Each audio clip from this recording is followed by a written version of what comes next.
حمزہ نے سفید شلوار قمیض اور حفصہ نے بلیک برقع پہنا ہوا تھا اور انم کے سسرال کے گیٹ سے تھوڑا دور کھڑے ہوئے تھے۔ بار بار بلوٹوتھ میں مشائم ان دونوں کو آگے بڑھنے کا بول رہی تھی، لیکن نہ حمزہ آگے بڑھ رہا تھا اور نہ حفصہ۔ حفصہ اگر تم دونوں اب آگے نہیں بڑھے نا تو میں وہاں آ کر تم دونوں کا منہ توڑ دوں گی۔ وہ غرائی، یار مشی میں کب سے بول رہا ہوں اس باولی بگلول کو، لیکن یہ سنے تب نا۔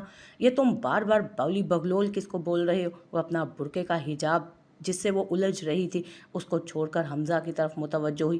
دیکھ رہی ہوں مشی، اس سے آگے نہیں بڑھا جا رہا ہے، لڑائی کروا لو بس اس سے۔ حمزہ تم اپنی بکواس بند کرو گے؟ مشائم گرائی تو وہ ہلکی سی آواز میں منمنایا تھا۔ مشی یار میں تو چپ ہی ہوں، یہی بول رہی ہے۔ اس نے بلوٹوتھ پر ہاتھ رکھتے ہوئے کہا، کوئی نہیں، اب فضول بکواس یہی کر رہا ہے، میں تو بس اپنا یہ حجاب ٹھیک کر رہی تھی۔ چپ کر جاؤ تم دونوں، کسی کو شک ہو جائے گا، اللہ کا نام لے کر جاؤ، کچھ نہیں ہوگا۔ اوکے مشی تم پریشان مت ہو، ہم نکلتے ہیں۔ جب تم دونوں ساتھ ہوتے ہو نا تو اچھے بھلے بندے کو بھی پریشانی ہونے لگتی ہے، اب جلدی کرو۔ وہ ایک بار پھر جھنجھلا کر بولی تو دونوں منہ بنا کر آگے بڑھے۔ 5 منٹ بعد وہ دونوں انم کے سسرال کے گیٹ پر پہنچ چکے تھے۔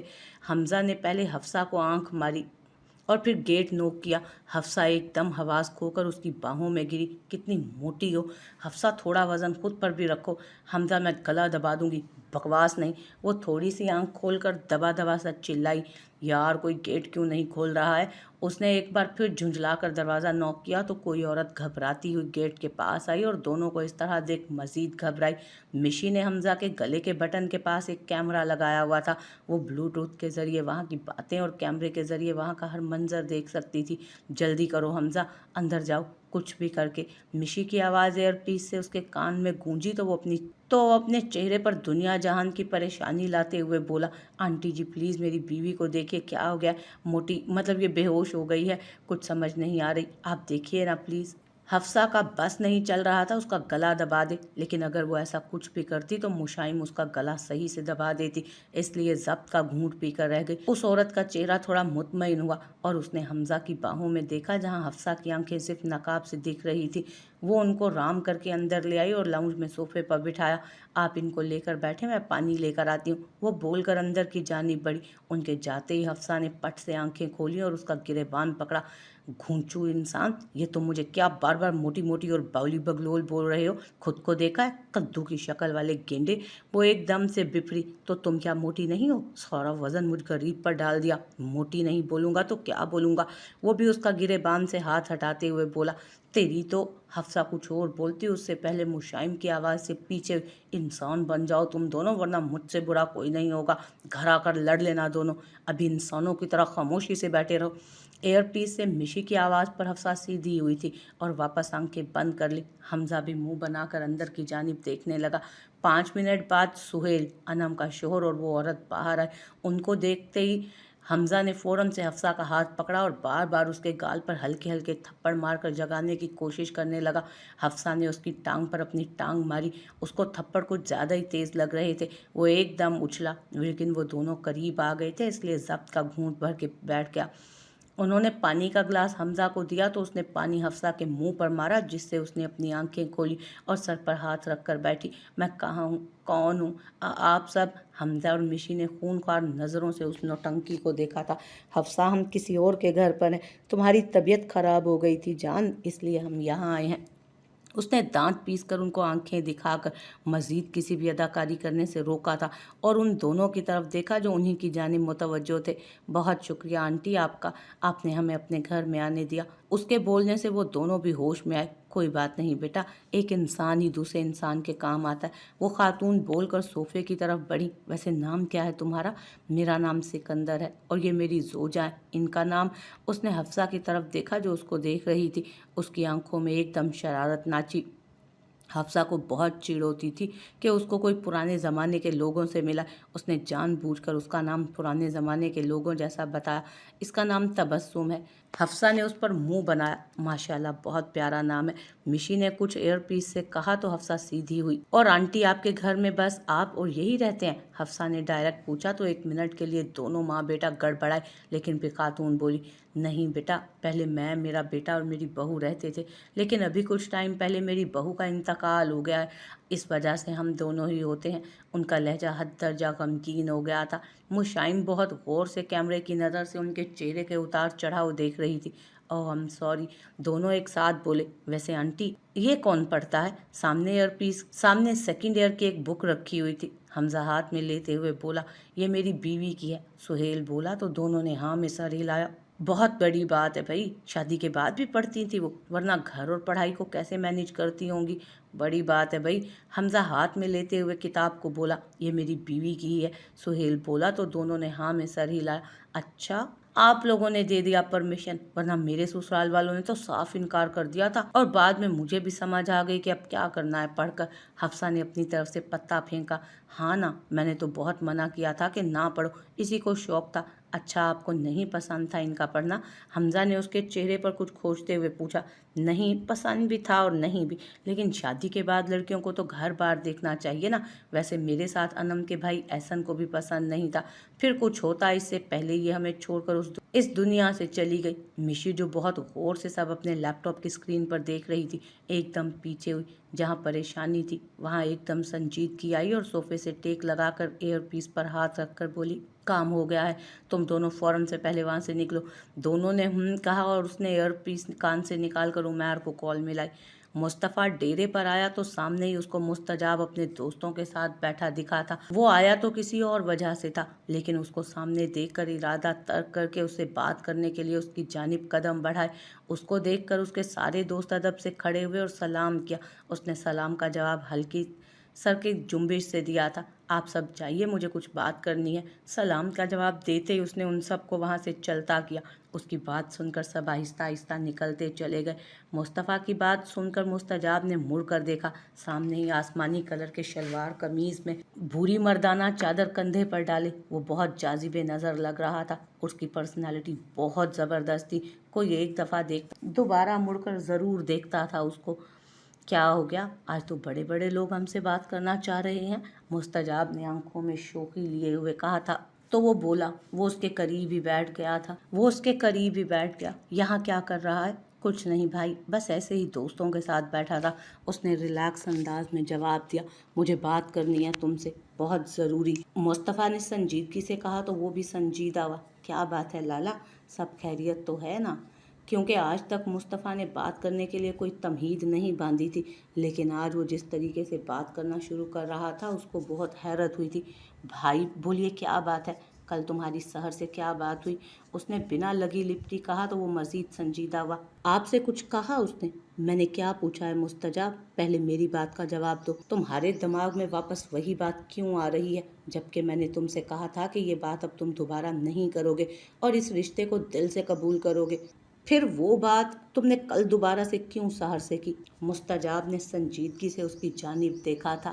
بھائی، نہ میں پہلے مانا تھا نہ میں اب مانا ہوں، مجھے اس لڑکی سے شادی نہیں کرنی، چاہے کچھ بھی ہو جائے۔ میں آج بھی آپ سے یہی بول رہا ہوں اور پہلے بھی یہی بولا تھا، میں اور وہ کسی اینگل سے میچ نہیں کرتے ہیں۔ اور مجھے تو ایک بات سمجھ نہیں آتی، جب وہ آپ لوگوں کو یہ بات بول سکتی ہے تو دادا کو بولنے میں پتہ نہیں کیا موت آ رہی ہے اسے۔ اس نے ناگواریت سے کہا، تمہیں عقل نہیں ہے کیا؟ بہت آسان لگتا ہے تمہیں یہ سب؟ تمہیں معلوم بھی ہے کہ اگر وہ دادا سے بات کرے گی تو اس بات کا کیا رد عمل ہوگا؟ آسانی سے مان جائیں گے، بلکہ اسی وقت سحر کا گلا دبا دیں گے۔ سمجھ آ رہی ہے تمہیں یا نہیں؟ ایسا کچھ نہیں ہونا بھائی، کوئی جلاد نہیں ہے وہ کہ وہ مار ہی دیں گے۔ انسان ایک دفعہ ہمت کر کے کچھ نہ کچھ بول سکتا ہے نا لالا۔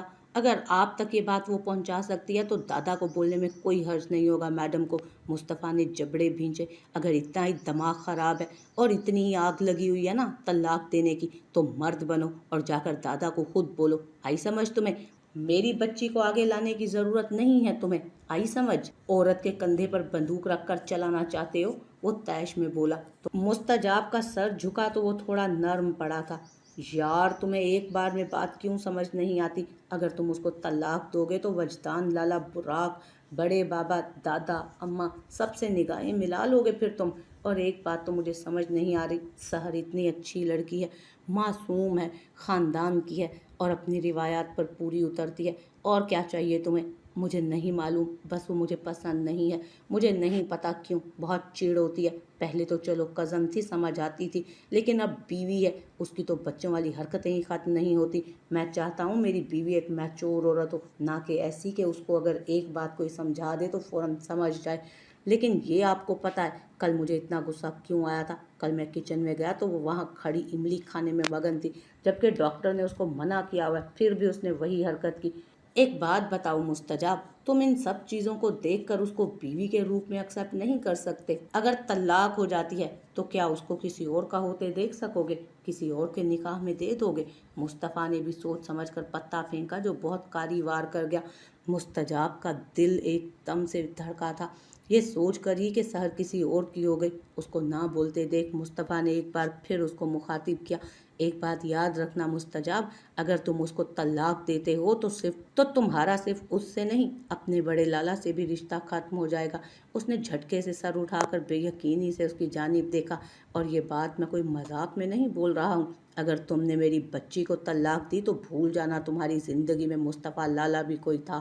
اس نے انگلی اٹھا کر باور کراتے ہوئے کہا تو اس نے سحر کا سوچ کر ضبط سے مٹھیاں بھینچ لی تھیں۔ ابھی وہ کچھ آگے بولتا، اپنے قریب وجدان کو آتے دیکھ مصطفیٰ نے خود کو کمپوز کیا۔ خاموش ہو جاؤ، اب وجدان آ رہا ہے، اس نے آہستہ آواز میں سامنے دیکھتے ہوئے کہا، اور اپنے منہ کے زاویے جو کافی حد تک سنجیدہ تھے انہیں بھی نارمل کیا۔ وہ قریب آیا تو دونوں ادب سے کھڑے ہوئے۔ السلام علیکم مستجاب لالا، سر نیچے کر کے کہا گیا۔ وعلیکم السلام، کیا ہو رہا ہے؟ وہ ان کے قریب ہی بیٹھ گیا تھا۔ کچھ نہیں، بس کسی کم عقل کو تھوڑی عقل دے رہا تھا۔ مستجاب کی طرف دیکھ کر مصطفیٰ نے دانت پیس کر کہا، سب ٹھیک ہے؟ وجدان نے پہلے مصطفیٰ اور اس کے بعد مستجاب کی جانب دیکھ سنجیدگی سے پوچھا تو وہ دونوں سرس بات میں ہلا گئے۔ لالا مجھے ضروری کام ہے، میں جاؤں؟ مستجاب نے دونوں کی جانب دیکھتے ہوئے کہا، ہاں ہاں تم جاؤ۔ مصطفیٰ نے کہا تو وہ جانے لگا۔ اچھا بات سنو مستجاب۔ جی بھائی۔ وجدان کی آواز پر وہ رکا تھا۔ براق کا پتہ ہے کہاں گیا ہے وہ؟ ہاں وہ شہر گئے ہوئے ہیں کسی کام سے، رات تک واپس آ جائیں گے، بول رہے تھے کہ کوئی ضروری کام ہے، ہو سکتا ہے رات کو رکنا بھی پڑ جائے انہیں وہاں پر۔ وہ نکل گیا تو مصطفیٰ دھپ سے اس کے برابر آن بیٹھا جو ابھی تھوڑی دیر پہلے سنجیدہ مصطفیٰ تھا، اب وہ کہیں سو گیا۔ واپس اس میں شوق مصطفیٰ نکل آیا تھا جس کے دم سے پوری حویلی اور وجدان کی زندگی میں ہلچل تھی۔ اب ویسے آج میرے پاس آئے، سب خیریت ہے نا؟ کہیں کوئی ملاقات وغیرہ تو نہیں کرنی میرے سردار لالا کو؟ مصطفیٰ نے آنکھوں میں شوخی لے کر اس کو چھیڑا۔ یہ وہ واحد انسان تھا جو وجدان شاہ سے ہنسی مذاق کر لیتا تھا، اس کے علاوہ کوئی نہیں تھا۔ وہ کسی کو اپنے قریب آنے بھی نہیں دیتا تھا۔ کجا ہنسی مذاق، انسان بن جا۔ وہ ہنسا نہیں تھا لیکن اس کی آنکھیں مسکرائی تھیں۔ وہ اس کے ساتھ خود کو بہت ہلکا پھلکا محسوس کرتا تھا۔ ویسے کب اور کہاں کرنی ہے میرے یار کو ملاقات؟ مصطفیٰ بدتمیزی نہیں، کوئی کام نہیں تھا اس لیے یہاں آ گیا۔ اب بکواس مت کرنا ورنہ مار کھائے گا تو مجھ سے۔ مصطفیٰ نے زندگی سے بھرپور ایک کہکہا لگایا تھا جس میں وجدان نے بھی اس کا ساتھ دیا۔ اگر کوئی ملاقات کرنی ہو تو بندہ حاضر ہے، تو نہیں سدھرے گا نا؟ اس نے بے شرموں کی طرح انکار میں سر ہلا۔ وجدان کے ہونٹ مسکراہٹ میں ڈھلے۔ اچھا یہ بتا کمپنی کیسی چل رہی ہے؟ زبردست۔ اس نے اوکے کا سائن دیا۔ اور ہاں یہاں کا کام ختم ہو تو بزنس کو بھی وقت دو۔ اب وہ دونوں بزنس کے سلسلے میں بات کرنے لگے۔ یار حمزہ تجھے کیا لگتا ہے مشی آپو مجھے اور تجھے کیا گفٹ دیں گی؟ وہ دونوں انم کے سسرال سے قریبی مال کے فوڈ کورٹ میں بیٹھے کھانے سے انصاف کر رہے تھے۔ کھانا تو کم بکواس زیادہ کر رہے تھے۔ یار مجھے لگتا ہے میں نے پچھلی بار ان سے کہا تھا کہ میری سیلری بڑھا دیں لیکن انہوں نے منع کر دیا تھا، تو کیا پتہ اس بار خوش ہو کر میری سیلری بڑھا دے۔ اور آفٹر آل میں ان کا سگا بھائی ہوں۔ اس نے یہ بات خاصا جتا کر بولی۔ ارے جاؤ جاؤ، کیوں بڑھائے گی وہ تمہاری سیلری؟ وہ مجھ سے زیادہ پیار کرتی ہے، اور یہ کیا سگا سوتیلا کرتے رہتے ہو تم؟ بھائی میں تو سچ بولتا ہوں، کیا اس میں کوئی بات جھوٹ ہے کہ میں ان کا سگا بھائی اور تم ان کی منہ بولی بہن ہو؟ حمزہ بکواس نہیں، میں سر پھوڑ دوں گی تمہارا، کبھی تو سیریس ہو جایا کرو۔ ارے دیکھو تو صحیح، سیریس ہونے کو کون بول رہا ہے؟ اس نے ہنستے ہوئے کہا تو وہ مزید سیکھ پائی۔ میرا بس چلے نا میں تمہارا خون پی جاؤں، اتنا خون جلاتے ہو تم میرا، اور دیکھ لینا تم میری ہی سیلری بڑھائیں گی آپو، اور مجھے تو لگتا ہے مجھے وہ مہنگا والا پرفیوم بھی گفٹ کریں گی۔ ارے نکلو یہاں سے، شکل دیکھیے اپنی۔ وہ ناک کے نتنے پھلا کر بولی۔ اس وقت وہ بلیک برقعے میں تھی، ہاں بس حجاب کھول دیا تھا اس نے، بلیک کلر کے اسکارف میں اس کی دودھیا رنگت چمک رہی تھی۔ ویسے یار حمزہ، سارا مذاق ایک جگہ،